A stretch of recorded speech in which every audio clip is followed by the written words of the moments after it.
Ito na yung cake, guys. Halos makalahati na siya. Ito yung sa labas is a bit crunchy. And then sa gitna is smooth. Ayan siya.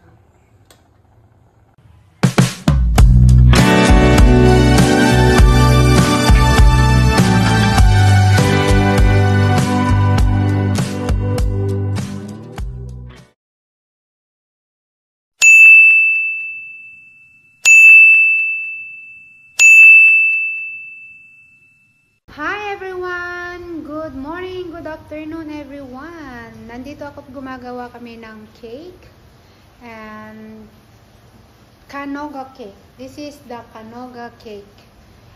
We need to kailangan nating i-measure dito ng 200 grams approximately.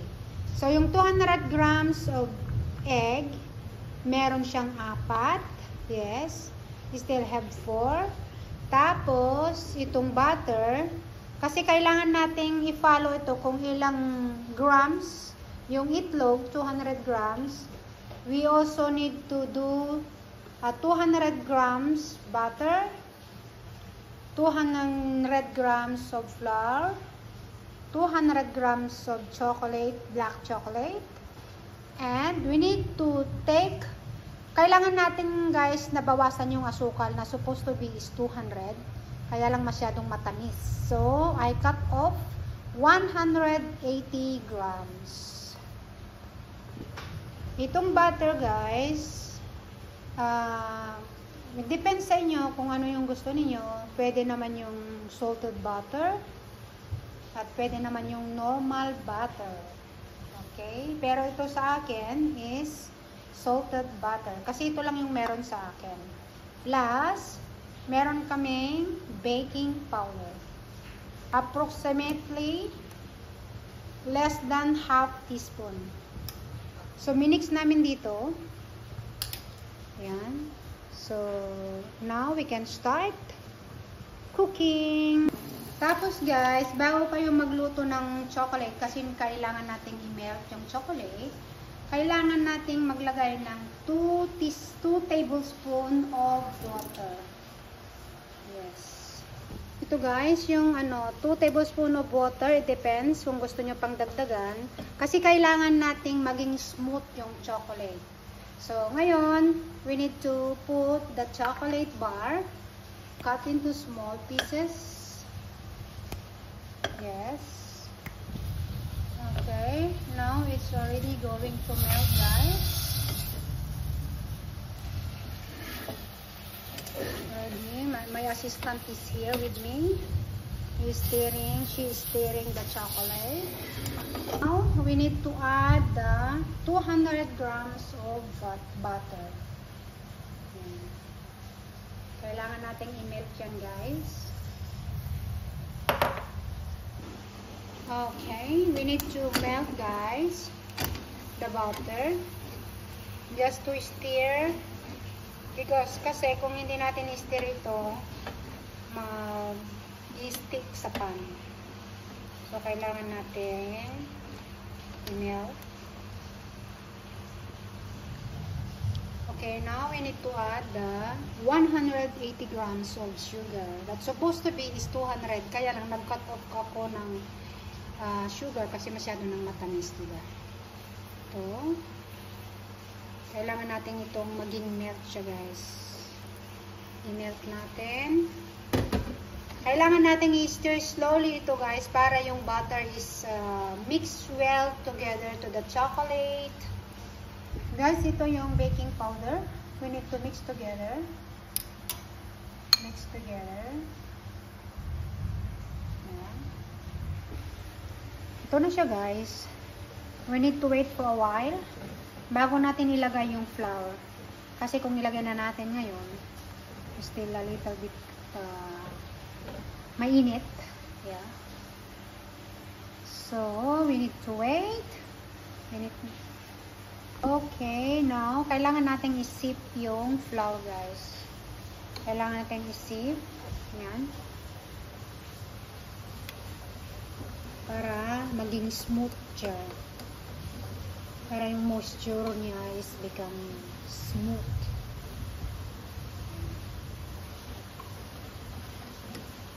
Okay. Now, kailangan nating isip guys, i-stir. Stir. Slowly. Ayan. Tignan nyo yung texture niya guys. Smooth na.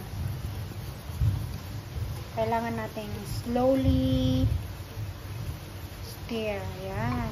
Tignan nyo guys. Oh, lambot-lambot na. Diba? Yan yung technique para maging malambot ang cake. Ayan na guys. Oh. Naging ano na siya. Kailangan nating paikot-ikot para ito na guys yung ano niya. Ito na yung kanina. So ngayon i-prepare natin yung egg. Itong egg natin guys, magka-crack tayo. Yung yellow egg. We need to separate. Ay, mali pala ako. Dapat yan. The white egg guys, you need to put in the big bowl. Yan. We need to separate. Kasi kailangan natin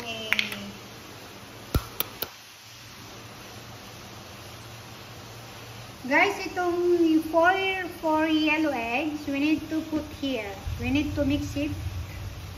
Ganyan. Lagyan na natin. And then you need to stir. Stir natin.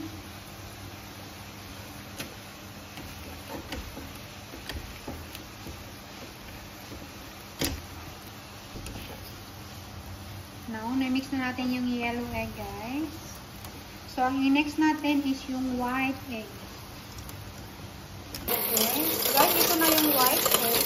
Kailangan natin maging flat ito.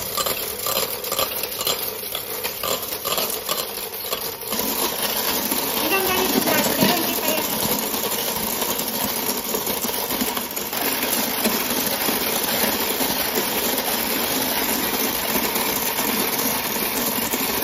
Ganito na. Kahit na anong gagawin mo dito, kahit balibalik ta rin mo siya, ayan, hindi siya mahuhulog. Ganito yung dapat na procedure. Ayan guys. So, hindi na siya matatanggal, no? Hindi na siya gagalaw. Ayan, ganyan guys. Thank you. So now guys, scoop natin ito. But we need to do like one way. Parang stir mo siya in one way, ganyan. Paikot-ikot natin. Para yung texture niya is smooth. Okay. Hanggang matapos guys yung white egg.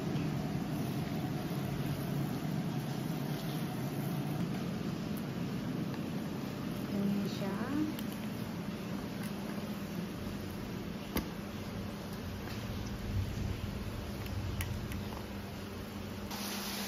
Guys, ito na ha, yung white egg, na-mix na namin, na-mix ko na lahat.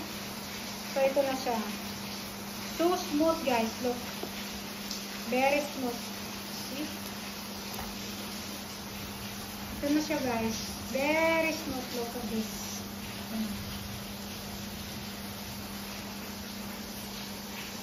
Okay. Guys, ito, lagyan ng mainit na tubig.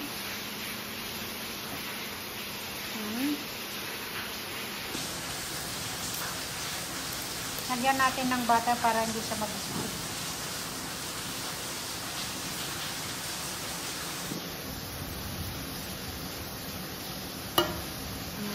Para hindi siya mag-stick guys. I-reheat natin yung oven guys for 200. And then we need to bake for 25 minutes.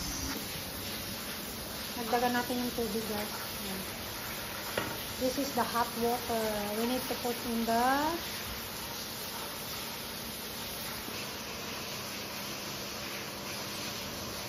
lagyan na natin dito sa mold.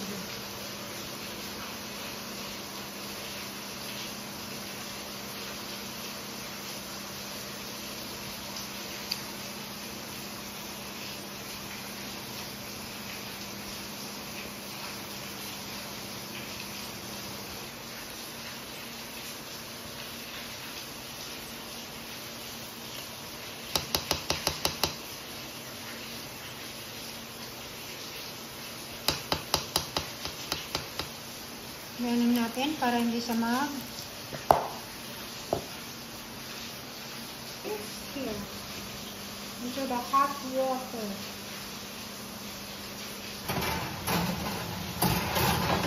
In the oven for 25 minutes.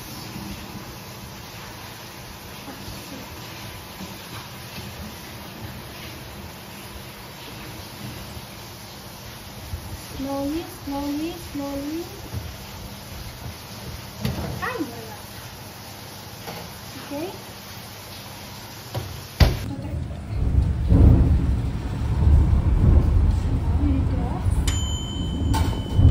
Careful. It's ready.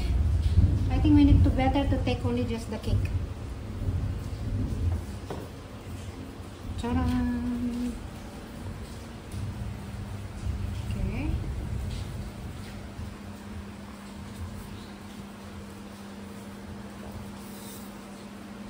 Wait.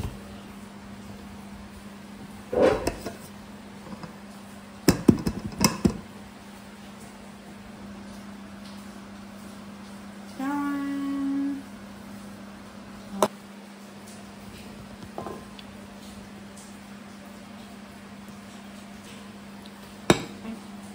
And that's the